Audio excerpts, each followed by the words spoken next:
What's up guys, welcome back to the channel. It's been a while since I've recorded some content. Unfortunately here in New Jersey, Mother Nature hasn't been super friendly to us. We've had snowstorms, rainy weekends, and just freezing cold temperatures. And since I don't have a garage, I gotta do a lot of this stuff outside. It really becomes weather dependent.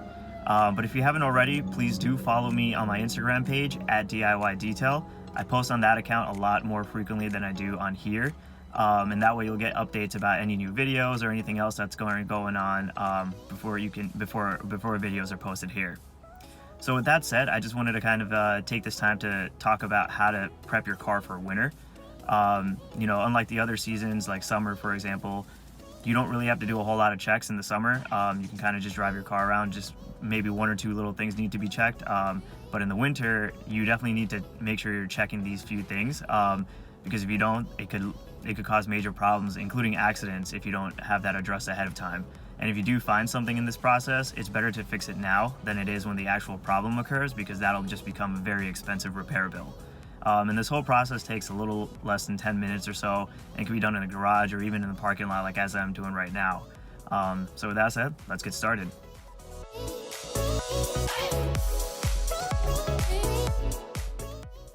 So with the engine cold and off, you're going to check your coolant level. Now the reservoir will vary in location based on car, but in this case it's right here. And you can tell because it has a max and this min label that's on there. And the coolant, as you can see, is right between those two lines, which is perfect. That's exactly what we want. Now if the coolant was above or below that min line, that would be a problem, as I mentioned earlier, because the whole purpose of this coolant, also known as that antifreeze, is to regulate the car's internal temperature. So you want to make sure that that is properly checked. And now while you're in the engine bay, you want to go ahead and make sure that you just top off the washer fluid. But you can tell by the engine bay design, thank you Germany, that you can't really find the washer fluid. It's basically in this back corner and so awkwardly designed, and you also can't tell how much fluid is left. The only way to tell is this little indicator that pops up on the car to let you know that the fluid is low. But with the temperature drastically changing, you want to go ahead and make sure that you top it off with something like this. This is a Rain-X 2-in-1 all season, which will help to remove some light snow, but also power through and take all those stupid bugs that fly and hit the windshield. So in this case, you can see that this would be perfect for me to be able to remove that light frost.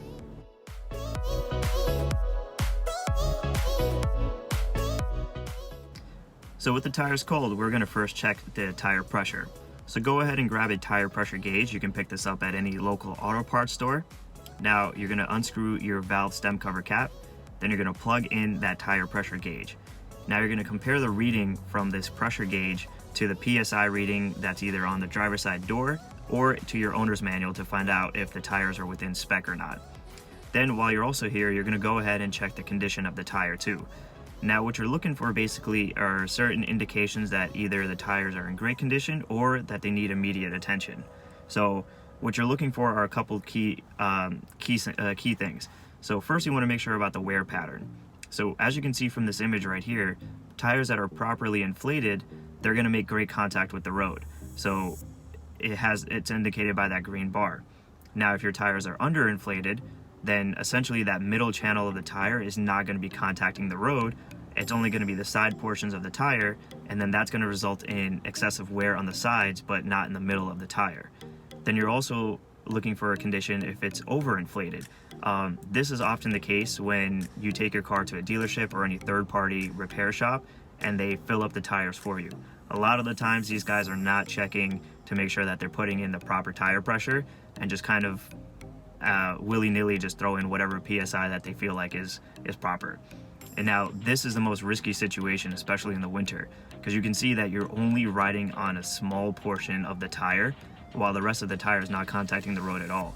So in situations where there's snow or ice or rain, you're really relying on a very small portion of your tire to be contacting the road. So that's why making sure that the tires have the proper PSI in the winter is very, very important. You can also tell that if your tires or if your car in general needs an alignment, because what you'll see is some kind of indication marks on your tires to indicate that you're having uneven wear. So that's also a good sign too, to make sure that your tires are properly aligned as well. Now, while you're also here, what you want to do is the penny test. So this is a very quick and simple test to make sure that your tires are within spec or if they need to be replaced. So what you do is you drop the penny in, and if you can see Abraham Lincoln's head, then you need new tires, like immediately.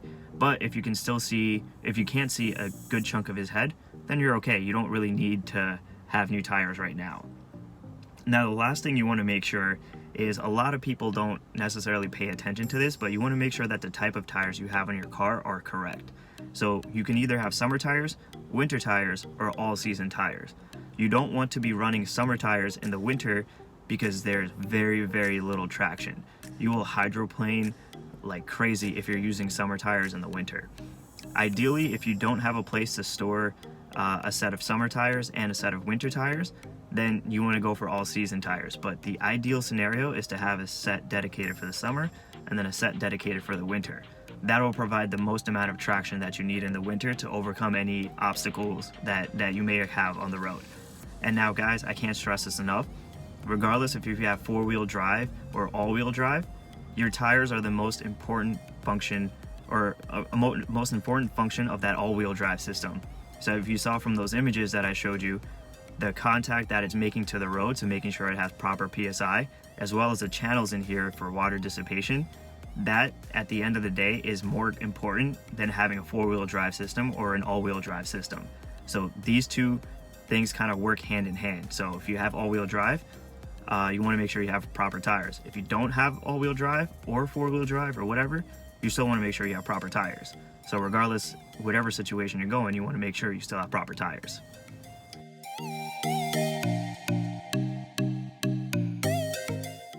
So now you want to go ahead and inspect your wiper blades. You're mainly looking for any tears or slits that might be present. And also, if your wiper blades right now are streaking in the rain, it's also a good idea to go ahead and replace them. Generally, I like to replace mine right before the winter time, just so I have increased visibility and don't have to worry about any streaks or any kind of things like that. Now, when you have something like this type of frost, it's okay to use your wiper blade to remove it, but when you have ice or snow that's stuck on there, you don't want to use your wiper blades to remove it, because all you're going to do is you're going to tear those blades apart. You want to use a scraper to kind of remove a lot of that ice beforehand before you use the wiper blades.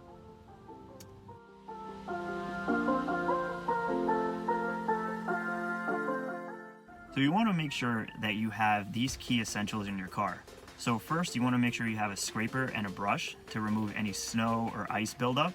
And remember, you only want to use the scraping side for glass and the brush side for paint. You don't want to use the scraper on paint because you're just going to scratch it. Next, you want to make sure you just keep an extra set of clothes and maybe a blanket or anything like that in case you get stuck, your car breaks down, and need to go somewhere and spend the night. Then keep a toolbox handy, just some general tools in there to replace a tire if you need it. If you have a breaker bar, that's great for tire changes. And then also go ahead and keep just a quart of motor oil, especially if you have German cars, because these cars burn through oil like crazy. And then also, many people forget this, but make sure you check the condition of your spare tire as well. So you want to make sure it has the proper PSI, and remember that you can only drive these spare tires at a max 50 miles per hour or 80 kilometers per hour. If you go past that speed, you're going to just deform that.